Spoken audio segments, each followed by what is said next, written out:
So those functions can be classified into services. Not always, but often. All right? And we've seen Sarah gave a wonderful presentation of many examples of what these services are like. So keep those in your mind. Here I've put 3 out of the 4. It's not because I believe cultural services are important. They're incredibly important.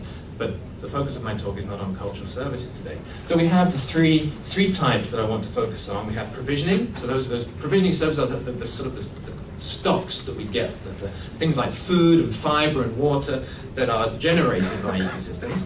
Then we have those regulating services that pertain to how much variability there is in the ecosystem in terms of diseases and pests or temperature variation or whatever. And life plays a role in regulating the extremes in our ecosystems. And then we have the supporting services, which often get neglected, but those are the things like habitat or the soils. Those are the things that actually maintain the biodiversity. Okay? And the sad fact, as you've already heard today, that back in 2005, the conclusion was that 60% of those services are degraded, and I'm sure the number's not got any better since then. So that's fairly abstract, right? Scientists are good at classifying things and putting them in boxes. The reality is that we all live in landscapes, right? And we modify landscapes to obtain that suite of services.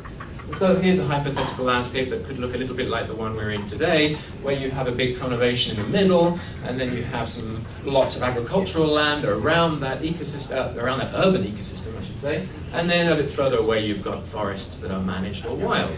And there are, I've listed a few, but there are many, many ecosystem services that we get from that landscape, like agriculture, crops and animals, or whether it's fresh water, or whether we go hunting, or we just go for a walk in the mountains.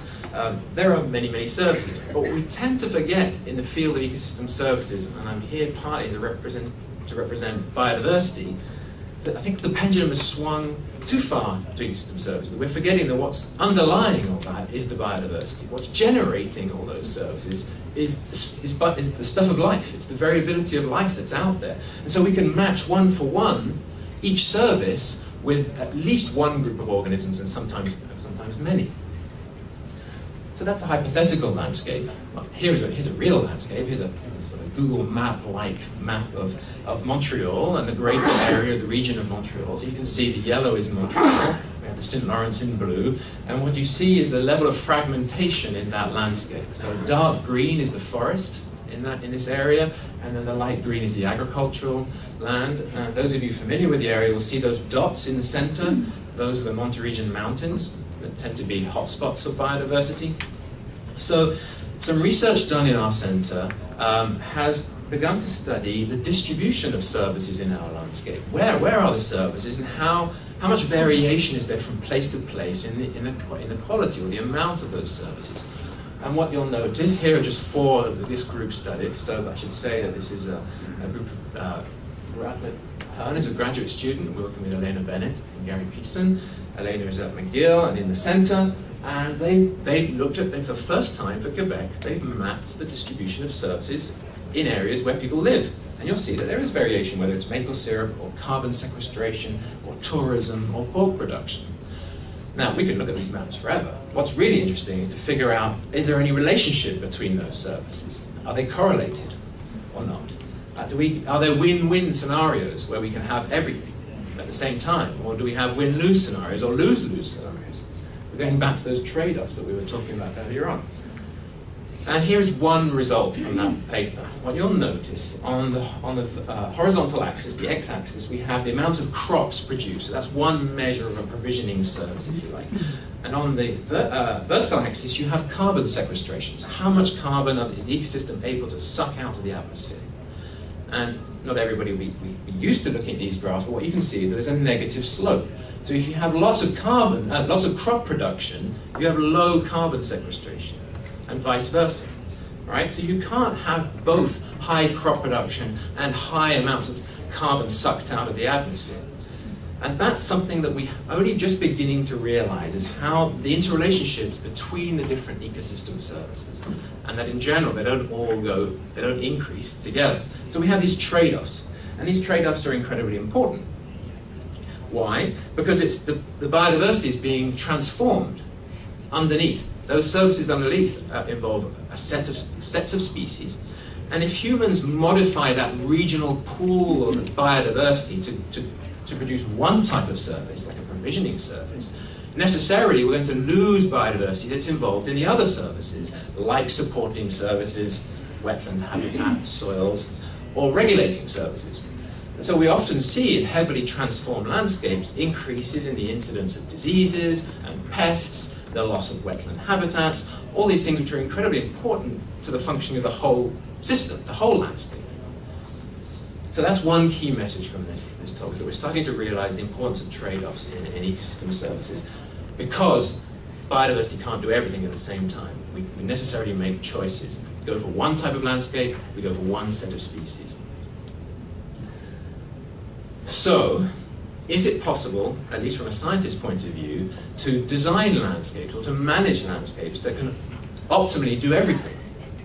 Well, this is research in Minnesota, Steve Pulaski's group, who have begun to ask this question.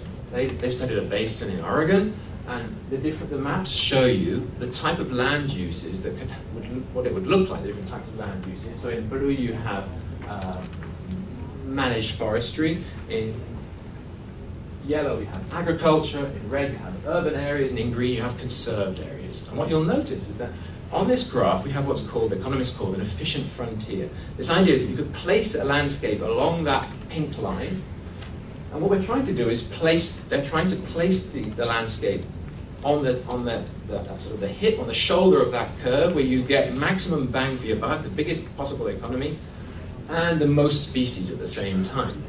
Sure, it's possible. You'll notice that this is for provisioning service, this is for agriculture and forestry. What would this graph look like if you were taking into account regulation services? My argument is that it doesn't work. You can't get an optimal landscape that is optimal both from the point of view of provisioning services and a regulation service, whilst maintaining maximum economic profit. And this is a big unknown right now. These are results that are coming out now as we speak, but we just don't really know how to optimize landscapes for all of them. Well, maybe our friend here knows how to do it with the simulations.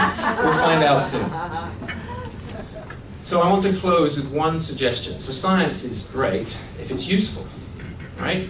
We want to be useful, we want to give back. Once we've figured out how a system works, how do we manage for landscapes that do optimize services and biodiversity? So for heavily human transformed landscapes, my suggestion is something like, let's reconnect the network of life. How do we do that? Well, we can imagine rebuilding networks. We can imagine connecting habitats that have different balances of services, species. So we connect habitats that are for production with habitats that allow for regulation, or for provisioning, or for supporting. And so we create a tapestry, if you like, a landscape that is encouraging the flows of movements and people and energy and genes and information in a way that's much more savvy, much more sophisticated than we have done to date. And I'm working on this problem here, how to design the Montreal landscape so that it is optimal from every point of view. Which of course is a dream, a pipe dream, but we should move towards that, and we're working with the public, with Quebec government, with Indigenous knowledge to try to do that, and this is a big project for me for the next 10 years at least. Anyway, allow me to wrap up, to give you some take-home messages from this talk.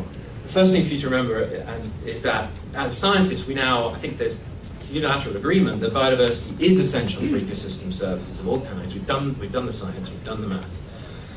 Human societies tend to alter landscapes to maximize provisioning to sustain high throughput economies. And that's the harsh truth for where most of us are living, right? We either change our economies or we change the way we treat ecosystems, but we have to do one or the other.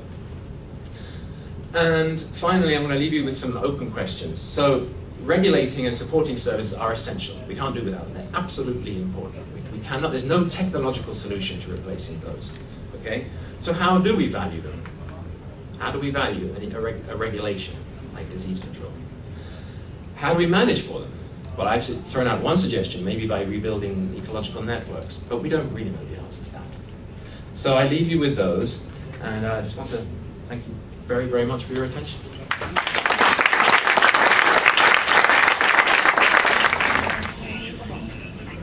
Alors, je vais vous parler de la perspective des services écologiques pour le gouvernement du Québec. Alors, étant pour le gouvernement, je dois absolument commencer par mon petit discours corporatif. Alors, en 1992, lors de la signature de la Convention sur la diversité biologique, le Québec s'est décrété lié à la Convention comme un État, comme un pays, même si on n'est pas un pays. Et il a décidé qu'il allait mettre en œuvre la Convention comme le font les pays, c'est-à-dire en faisant une stratégie et en mettant en œuvre un plan d'action. Alors, de 1996 à 2002, nous avons eu une première stratégie, premier plan d'action.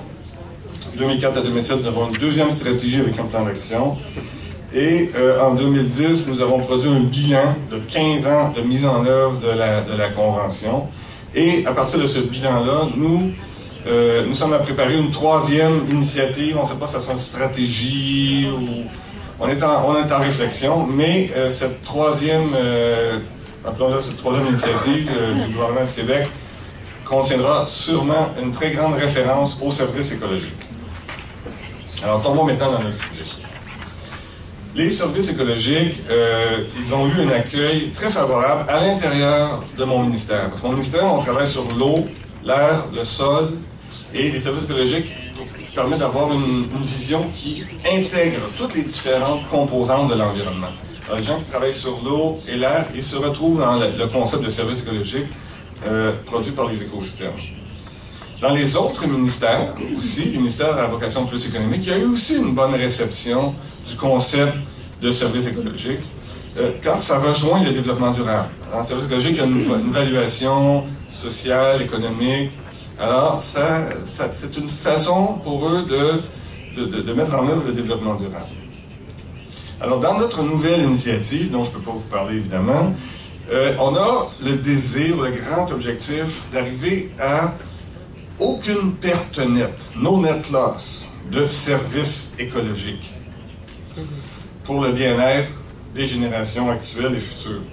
Donc, on connaît le no net loss, le pas de perte nette d'habitat du poisson, qui est mis en œuvre par certains ministères, mais là, on voudrait l'appliquer ça à l'ensemble des services écologiques. Alors, c'est très, évidemment, ambitieux. Ça veut dire que si on a une perte à un endroit, il y a une compensation à un autre endroit.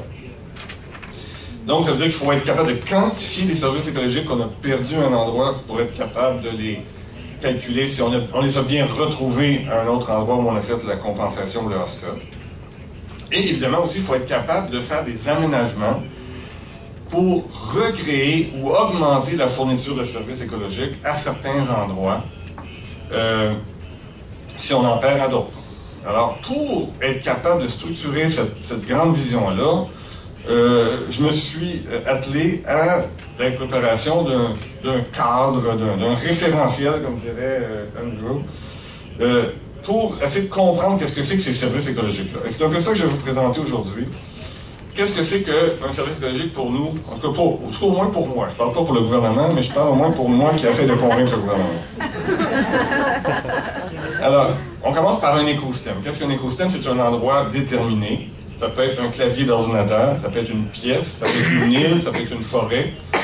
Et à l'intérieur duquel, il y a des interrelations entre les espèces vivantes, prédation, parasitisme, avec la matière morte, avec l'eau, l'air et le sol. Donc, on a des interrelations multiples entre toutes ces différentes composantes de l'écosystème. Et ça, ce sont les fonctions écologiques. Certains des présentateurs ont parlé des fonctions écologiques ou ecosystem functions. Donc, on imagine un paquet de flèches. Là, j'ai ma petite figure ici, là, pour ceux dans le vous pouvez le voir. Il y a toutes ces fonctions-là qui se promènent dans tous les sens dans l'écosystème. Mais l'être humain, on fait partie de l'écosystème. Alors, le sous-ensemble de ces fonctions écologiques-là qui touchent l'être humain, ce sont elles que l'on appelle les services écologiques. Alors, en anglais, on dit Ecosystem Services. En français, on dit service écologique. Moi, je préfère service écologique à service écosystémique parce que les services nous ont rendus pas seulement par les écosystèmes, mais aussi par les espèces et par les gènes, donc par les 3 niveaux de biodiversité. Et je vois même maintenant un peu plus en anglais aussi Ecological Services.